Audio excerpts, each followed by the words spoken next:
الحمد لله وكفى وسلام على عباده الذين اصطفى أما بعد فقد قال الله تبارك وتعالى في القرآن المجيد والفرقان الحميد وتلك الأيام نداولها بين الناس وقال الله تبارك وتعالى في مقام آخر وأنتم الأعلون إن كنتم مؤمنين صدق الله العظيم وقال النبي الحبيب صلى الله عليه وسلم المؤمنون كجسد واحد إن اشتكى بعضه اشتكى كله أو كما قال عليه الصلاة والتسليم سبحان ربك رب العزة عما يصفون وسلام على المرسلين والحمد لله رب العالمين اللهم صل على سيدنا محمد وعلى آل سيدنا محمد وبارك وسلم اللهم صل على سيدنا محمد وعلى آل سيدنا محمد وبارك وسلم اللهم صل على سيدنا محمد وعلى آل سيدنا محمد وبارك وسلم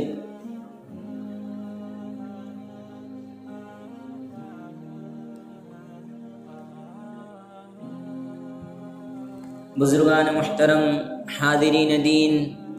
نوجوانان ملت اور میرے دینی و ایمانی بھائیوں، السلام علیکم ورحمۃ اللہ وبرکاتہ۔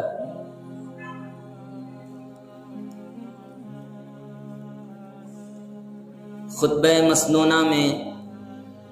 جو 2 آیتیں میں نے آپ کے سامنے تلاوت کی ہیں، ان 2 آیات میں اللہ رب العزت نے مومنین کو یہ پیغام دیا ہے کہ کامیابی و کامرانی، بلندی اور اعلیٰ مقام، اس پر اگر کسی کا حق ہے تو وہ اللہ کے بندوں کا ہے، اللہ کے ماننے والوں کا ہے۔ اور پھر اللہ رب العزت نے یہ فرمایا کہ دن ہمیشہ ایک جیسے نہیں رہتے، حالات ہمیشہ ایک جیسے نہیں رہتے، حالات میں تبدیلی ہوتی رہتی ہے، دن بدلتے رہتے ہیں۔ مجھے آج کے جمعے میں آپ کے سامنے ہندوستان کے آئین سے متعلق کچھ گفتگو کرنی ہے، چونکہ ابھی کچھ دنوں میں 26 جنوری کا مرحلہ پیش آنے والا ہے، جسے ہم اور آپ یوم جمہوریہ کہتے ہیں، اور ہم اسے یہ کہتے ہیں کہ اس دن میں ہمارا دستور مرتب ہوا، ہمارا قانون مرتب ہوا، اور اس قانون کے تحت ہمیں اس ملک میں رہنے کی مکمل طور پر جو چیزیں چاہیے تھی وہ ہمیں عطا ہوئی۔ اس مسئلے کو اس دور میں سمجھنے کی ضرورت ہے۔ ہم عموماً ایسے زندگی گزار دیتے ہیں، عموماً ہم یوں ہی اپنے دن و رات اور صبح و شام کو گزار دیتے ہیں کہ جیسے ہماری زندگی کا کوئی بڑا مقصد نہیں ہے۔ میں نے آیت کریمہ کا جو انتخاب کیا ہے اسی غرض سے کیا ہے کہ اللہ رب العزت نے مومنین کو کون سی ذمہ داری سونپی ہے اور کون سا ان کو اللہ رب العزت نے مقام عطا فرمایا ہے، اس کو اس وقت میں سمجھانا بہت ضروری ہے۔ ہمارے اس ملک کو آزاد ہوئے تقریباً 70-72 سال گزر چکے ہیں، اور اس دور سے لے کر اس دور تک مختلف قسم کے حالات، مختلف قسم کی حکومتیں اور مختلف قسم کے دور ہم اپنی آنکھوں سے دیکھ چکے ہیں۔ یہ ملک ہمارا ہے، بلکہ اس ملک کی سلامتی اور اس ملک کے اندر امن و امان اسی وقت ممکن ہے جبکہ ہم اس ملک کو بھائی چارے کے ذریعے سے فروغ دیں، بھائی چارے کو عام کریں۔ اور یہ ایک دور تک ہوتا آیا۔ حضور اقدس صلی اللہ علیہ وسلم کے زمانے کے بعد صحابہ کرام رضوان اللہ علیہم اجمعین نے اس ملک کو اپنی تبلیغ کا مرکز بنایا، اور قبیلہ طائف کے ایک قافلے نے ہندوستان کو رخ بنا کر قبیلہ بنو ثقیف نے اپنی محنت کا مرکز بنایا اور یہاں پر انہوں نے محنت کی۔ پھر اس کے بعد کچھ عرصے کے بعد محمد بن قاسم رحمہ اللہ تشریف لائے، پھر اس کے بعد دیگر اور بادشاہ تشریف لائے، پھر اولیاء اللہ بزرگان دین کی آمد ہوئی، اور ہر ایک نے اپنے اپنے طریقے پر اس ملک میں اسلام کو فروغ دیا، اسلام کو عام کیا۔ اور اسلام اس ملک میں بزور شمشیر نہیں پھیلا ہے بلکہ بزور اخلاق پھیلا ہے۔ آپ تاریخ کی کتابوں کو اٹھا کے دیکھیے، آپ ہسٹری کا مطالعہ کیجئے، تاریخ کے اندر ہندوستان کی تاریخ میں دو بادشاہوں کو بہت برا بھلا کہا جاتا ہے۔ ایک حضرت محمد بن قاسم کو، جنہوں نے سب سے پہلے ہندوستان میں مسلم فوج کے ذریعے سے فوج کشی کی اور یہاں پر اسلام کا نام اس ملک میں عام کیا۔ سندھ پر انہوں نے یلغا کی اور یہاں کے مسلمانوں کو، یہاں کے انسانوں کو اسلامی تہذیب و تمدن سے آشنا کیا۔ تاریخ کے پنوں کا اگر آپ مطالعہ کرتے ہیں، تاریخ کی کتابوں اور ہسٹری کے بارے میں اگر جاننے کی کوشش کریں گے تو صاف الفاظ میں یہ بات لکھی ہوئی ہے، سندھ کے اندر محمد بن قاسم کی مورتیاں بنائی جانے لگی تھی۔ ان کے انصاف کی وجہ سے، ان کے عدل کی وجہ سے، رعایا کے ساتھ بہترین سلوک کرنے کی وجہ سے لوگوں نے ان کی مورتیاں بنا کر ان مورتیوں کی پوجا شروع کر دی تھی۔ محمد بن قاسم نے اس کا خاتمہ کیا۔ یہی وجہ ہے کہ ان کو وہاں پہ اس گورنر نے واپس بلا لیا اور پھر ان کو زندان میں قید کر دیا، اور قید کر کے ان کا وہاں پہ خاتمہ ہوا۔ لیکن تاریخ اس بات کی گواہی دیتی ہے، اس بات کو پیش کرتی ہے کہ یہاں پر سب سے پہلے جن مسلمانوں نے یہاں پر اسلام کو عام کیا ہے اور اسلام کی تبلیغ کی ہے، انہوں نے ایک بہترین اور سنہرا کردار امت کو اور یہاں کے باشندوں کو دیا ہے۔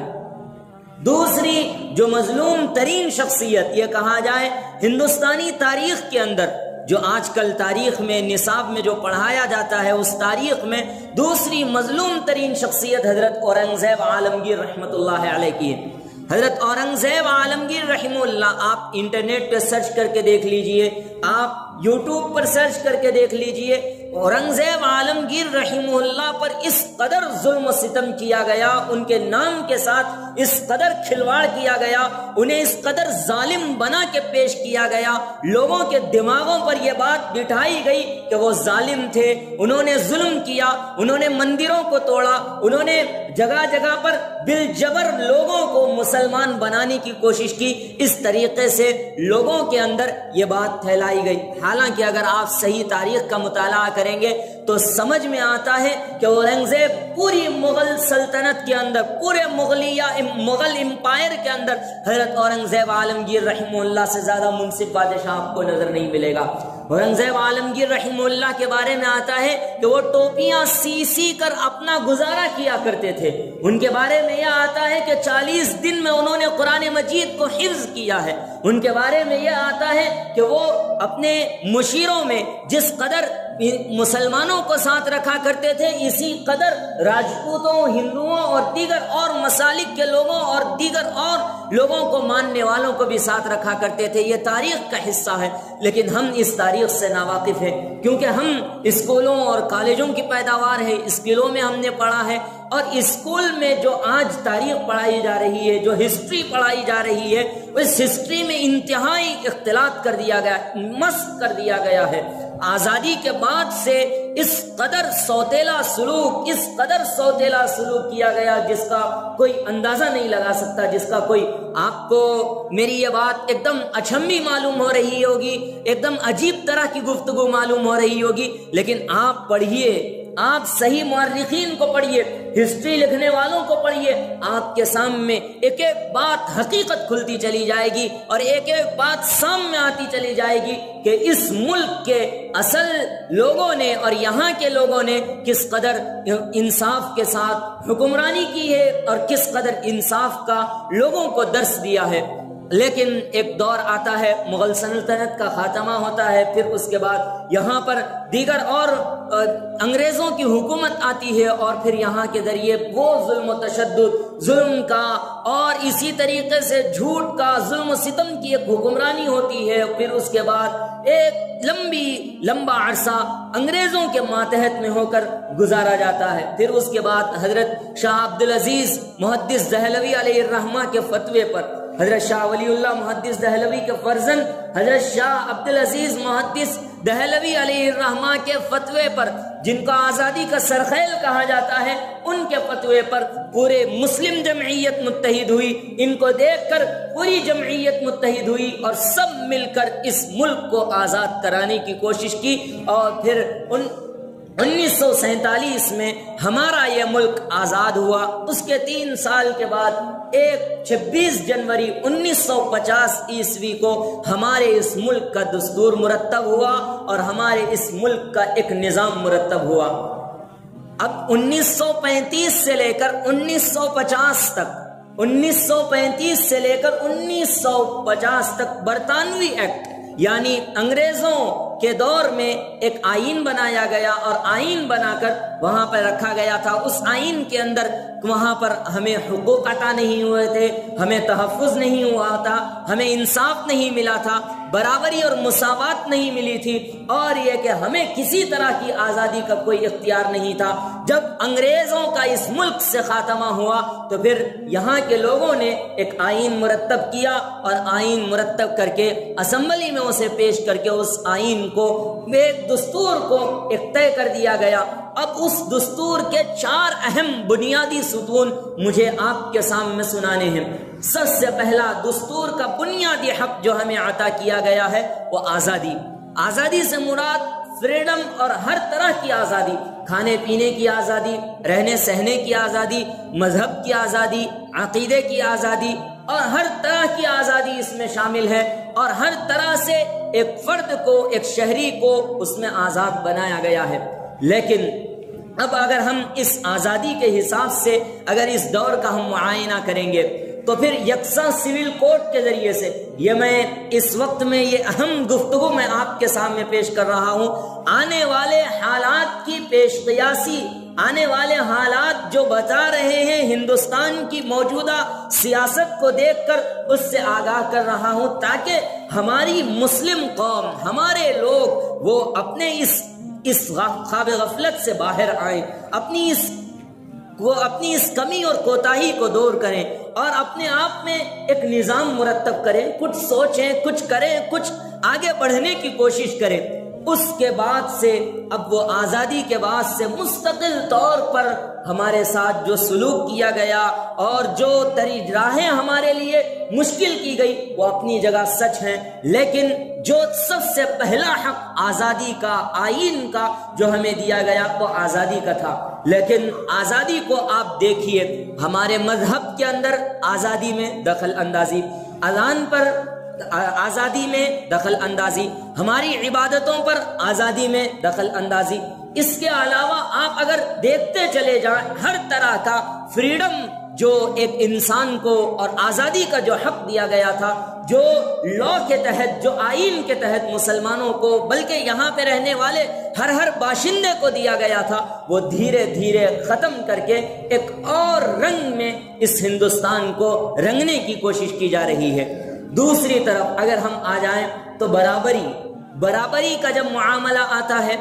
اسی دور میں 1950 میں جب یہ قانون مرتب ہوا، اس کے تقریباً 8 مہینے کے بعد وہاں پر ایک دستور ساز اسمبلی کے ذریعے سے ایک آئین مرتب کر دیا ریزرویشن کے نام تک، کہ دلت ہو، آدیواسی ہو اور BC اور یہ جو طبقات ہیں ان کو تقریباً اچھا خاصا ریزرویشن ملے، لیکن مسلم قوم کو ریزرویشن کے معاملے میں انتہائی پست ترین مقام پر ڈال دیا گیا۔ اب پھر آپ اس کا نتیجہ دیکھتے ہیں، حکومتی سطح پر کیا کیا کام کیا گیا، اور پھر یہ کہ حکومتی جو چیزیں ہیں، حکومتی جو نوکریاں ہیں، حکومتی جو اہم ڈپارٹمنٹس اور شعبے ہیں، ان شعبوں میں مسلم قوم اپنی کیا نمائندگی پیش کر رہی ہے، آپ اس کا جائزہ لیجئے۔ ہم عموماً یہ سوچتے ہیں کہ یہ سب چیزیں اس وجہ سے ہو رہی ہے کہ ہم نے اس کی طرف توجہ نہیں دی اور ہماری قوم تعلیم کے معاملے میں بہت پیچھے ہے وغیرہ وغیرہ،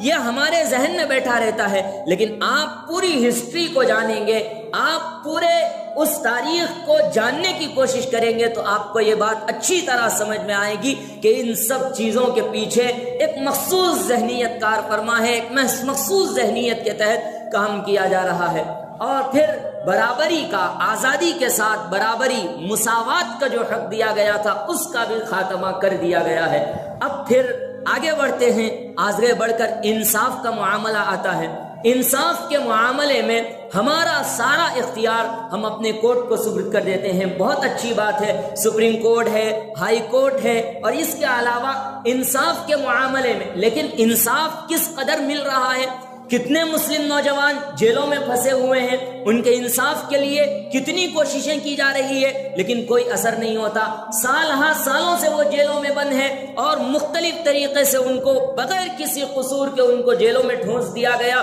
جیلوں میں پکڑ کر ڈال دیا گیا۔ ان کی آزادی کی کوششیں کرنے کے بعد 25 سال کے بعد، 30 سال کے بعد یہ کہہ کے عدالت ان کو رہا کر دیتی ہے کہ بھائی ہم معافی چاہتے ہیں، آپ کا کوئی قصور نہیں ہے۔ یہ نہیں سوچتے کہ ان کی زندگی کے 25 سال جو گئے ہیں، ان کے گھر والوں پر کیا اثر بیتا ہے، ان کے اولاد کی کیسی پرورش ہوئی ہے، اس معاملے میں کوئی دخل نہیں دیتے، اس معاملے کے بارے میں کوئی نہیں سوچتے۔ آپ ان چیزوں کو سوچئے، آپ ان چیزوں پہ غور کریے۔ میں نے پہلا لفظ کہا آزادی، پھر مساوات، پھر انصاف، پھر عدم تحفظ۔ یہ 4 تحفظ کا نہ ہونا اس دور میں بہت بڑی دلیل بن گئی ہے، بہت بڑا۔ ہمارا کوئی تحفظ نہیں ہے وہاں۔ آپ یہاں کے حالات تو پھر بھی بہتر ہیں الحمدللہ ثم الحمدللہ، لیکن آپ شمال میں چلے جائیں، آپ یو پی وغیرہ کا آپ سفر کریں، وہاں پر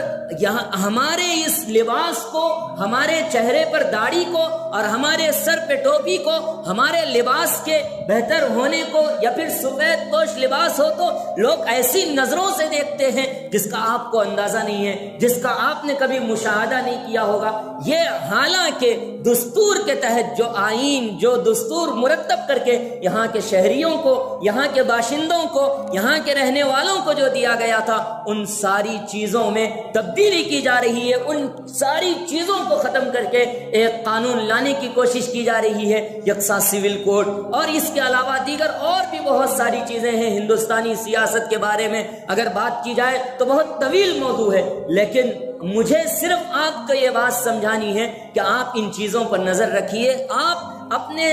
آپ کا اس ملک میں اپنا ایک بہترین کردار ہونا چاہیے، آپ اپنا اچھا کردار ادا کیجئے، آپ اپنے معاشرے کو بہترین تشکیل دینے کے لیے اچھی کوششیں کیجئے، آپ اپنی تعلیم میں مضبوط ہوئیے، آپ کے ہاں تعلیم کی بڑھوتری ہونی چاہیے، تعلیم کے سلسلے میں اچھے نمبرات سے ہمارے طلبہ، ہمارے بچے پاس ہونے چاہیے، اور تعلیم کے سلسلے میں خاص طور پر غور کرنے کی ضرورت ہے۔ جس قدر دینی تعلیم کی اس دور میں اہمیت ہے، اسی قدر عصری تعلیم کے اندر بھی اہمیت ہے۔ ہر جگہ پر، ہر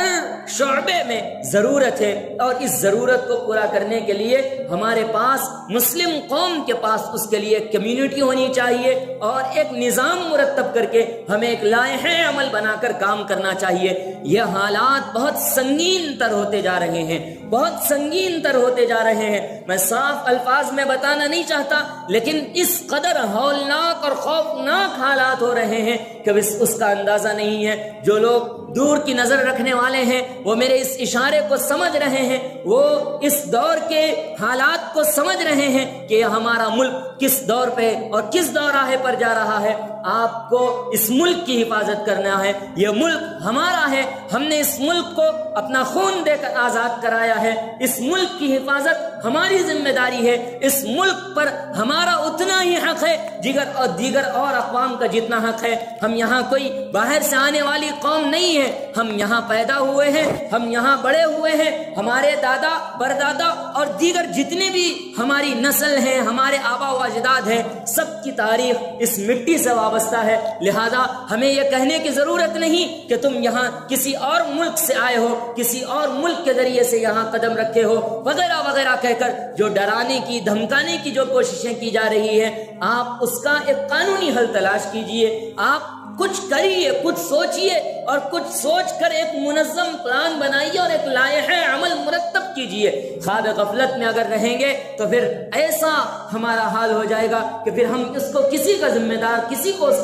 نہیں ٹھہرا سکتے۔ اس دور کی سب سے بڑی ضرورت ہے کہ آپ سیاست میں آپ اللہ کے نبی صلی اللہ علیہ وسلم کی سیاست کو دیکھیے۔ آپ صلی اللہ علیہ وسلم کی سیرت طیبہ کے گوشوں میں یہ بات بہت اہم ہے کہ آپ صلی اللہ علیہ وسلم جہاں بہترین پیغمبر ہیں، جہاں بہترین شوہر ہیں، جہاں بہترین باپ ہیں، جہاں بہترین دوست ہیں، جہاں بہترین رفیق ہیں، جہاں آپ کی کوئی مثال نہیں ہر شعبے میں، وہاں سیاست میں آپ صلی اللہ علیہ وسلم کا درجہ بھی بہت بہترین ہے۔ آپ بہترین کمانڈر ہیں، آپ بہترین سیاستدان ہیں، آپ بہترین عادل حکمران ہیں۔ آپ صلی اللہ علیہ وسلم کی حکمرانی اور آپ کی سیاست کے بھی بہت اہم شعبے ہیں۔ مسلمان قوم کو، آپ صلی اللہ علیہ وسلم کے ماننے والی قوم کو ضرورت اس بات کی ہے کہ آپ اپنی تاریخ کو دیکھیے، خلافت راشدہ کے طرز کو دیکھیے، خلافت بنو امیہ کے طرز کو دیکھیے، خلافت بنو عباسیہ کے طرز کو دیکھیے،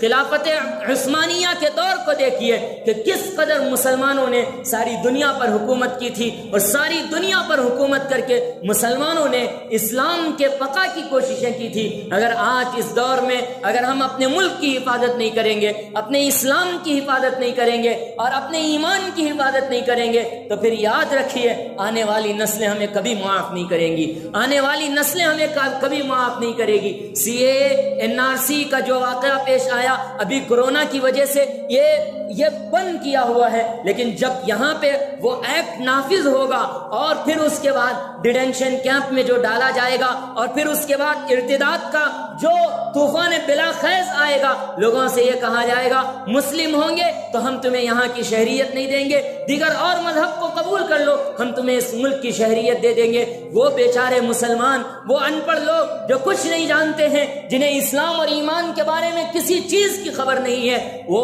ارتداد میں مبتلا ہوں گے۔ آج اگر نہیں ہوگا تو پھر کل ہماری نسلوں پر یہ دور آئے گا۔ اس دور کے آنے سے پہلے ہمیں ایک منظم پلان بنانا چاہیے، مضبوط لائحہ عمل بنانا چاہیے، اللہ پر کامل یقین کر کے۔ یہ دنیا ہے اور اس دنیا میں سبب اپنانا پڑتا ہے، یہ دنیا ہے، دنیا میں سبب اپنانا پڑتا ہے۔ اللہ کے نبی صلی اللہ علیہ وسلم نے ساری دنیا پر حکومت کی تو اس کے لیے غزوہ بدر کا واقعہ پیش آیا، غزوہ احد کا واقعہ پیش آیا، جنگ حنین کا واقعہ پیش آیا، دیگر اور تاریخیں ہیں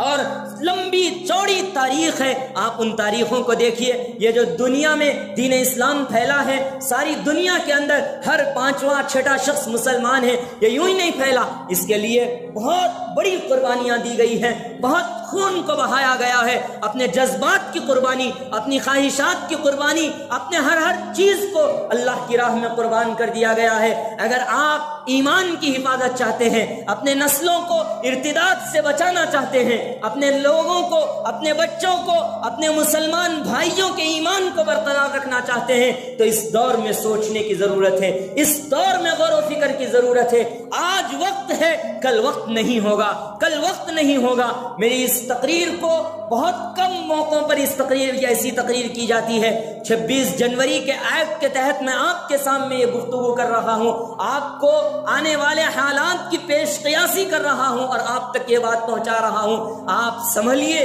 اور سنبھل کر اپنے معاشرے کو بہتر بنانے میں، اپنے معاشرے کو مضبوط کرنے میں، اپنے ایمان کو بچانے میں اور اپنی مسجدوں کو، اپنے مدارس کو بچانے میں اور دین اسلام کی، قرآن کی حفاظت کے لیے کریے، آپ جو کچھ ہو سکتا ہے کریے، آپ اپنا جو کردار جو رول ادا کر سکتے ہیں کریے، اس دور کی سب سے بڑی ضرورت ہے۔ اگر ایسا نہیں ہوگا تو پھر الامان والحفیظ اللہ ہی بہتر جانتا ہے ہمارے حالات کیا ہو جائیں گے۔ یہ کوئی ڈرانا دھمکانا نہیں ہے، یہ کوئی آپ کو